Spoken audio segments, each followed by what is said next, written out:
na kushukuru Baba, Bwana wa mbingu na nchi.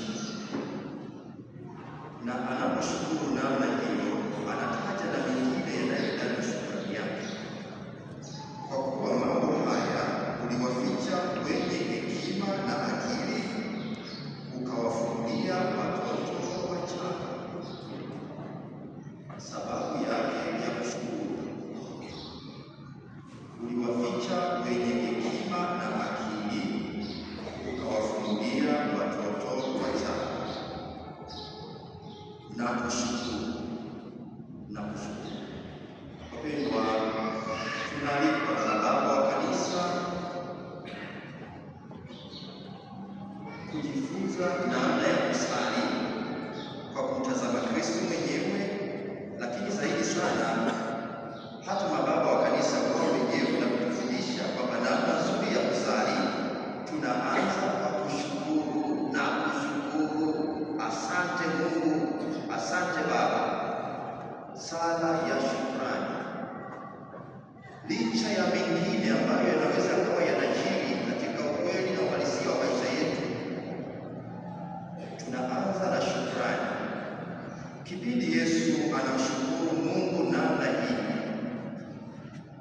si kwamba mambo yote yalikuwa shwari tu. Hata hapa nataja, umewaficha wenye hekima na akili, wanaoonekana kwamba wana hekima, lakini mbele ya Mungu ni wapumbavu, wajinga kabisa. Na yako makundi yaliyokuwa na ujinga, lakini anamwambia Mungu, nakushukuru Baba, hata pamoja na watu hao walionipa, nakushukuru. Kipindi fulani walimwambia Yesu amerukwa na akili, nakumbuka Injili hiyo, kwamba huyu amechanganyikiwa. Mahali pengine alikuwa akiamuru kwamba pepo wawatoke, tena kwa kidole anasota toka. Wakasema huyu anatenda haya kwa mamlaka ya nani? Ya Beelzebuli, mkuu wa mashetani. Lakini anasema hapa, nakushukuru Baba, pamoja na watu hawa. Ndugu zangu wapendwa, sala yetu, maneno yetu ya mwanzo yanayopaswa kufungua sala zetu yawe ni maneno ya shukrani. Na ndipo hapo baba wa Kanisa pamoja na Mtakatifu Agostino wakatufundisha kwamba anayemshukuru Mungu vema, sala yake ya kushukuru peke yake inafanyika kofi.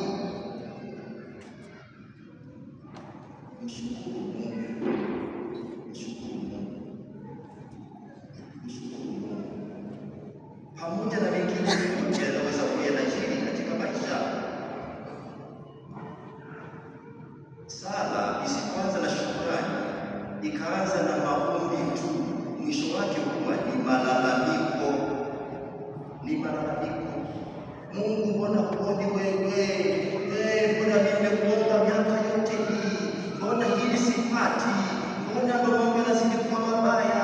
Mbona ni wala kushukuru kwanza?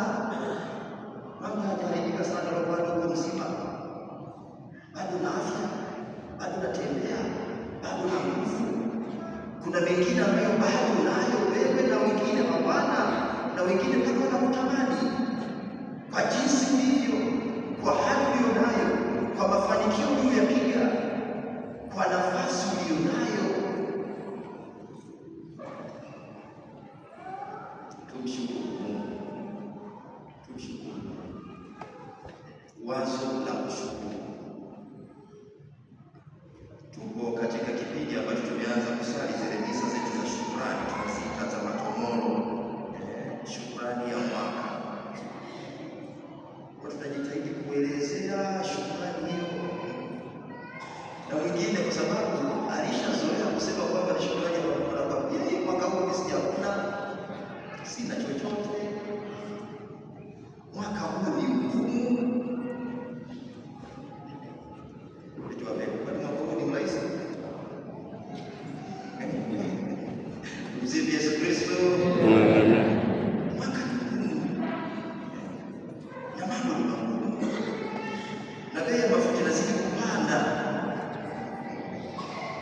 na usafi na kila kitu.